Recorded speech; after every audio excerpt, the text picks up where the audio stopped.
Ben, la chaîne humaine elle a pour but de mettre la pression sur nos décideurs politiques avec le symbole de relier la bourse au palais de justice qui illustre les principaux enjeux de la COP 21, donc à la fois le financement climat, financer un fonds vert à hauteur de 100 milliards de dollars à partir de 2020 pour financer l'adaptation au changement climatique dans les pays les plus pauvres qui sont les principales victimes du changement climatique, et puis le palais de justice parce qu'évidemment derrière tout ça un enjeu de justice climatique, ce sont les populations les plus pauvres qui sont les plus vulnérables.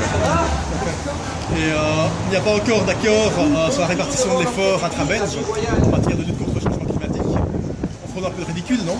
Oui, tout à fait. Bon, l'image de la Belgique qui est déjà dégradée depuis plusieurs jours, on prend encore un sérieux coup supplémentaire puisque on risque d'arriver à Paris sans aucun engagement concret. On serait quasi le seul pays dans ce cas. Ça fait déjà des années qu'en fait les différents ministres belges négocient un accord intra-belge. On a cru trouver il y a quelques semaines et puis la NVA a estimé que la Flandre payait trop. Donc on a replongé dans les négociations qui ne sont toujours pas terminées. Donc on est aujourd'hui à la veille de ce sommet. La Belgique n'a toujours pas envoyé d'engagement concret et un des seuls pays à ne pas l'avoir fait dans le monde aujourd'hui.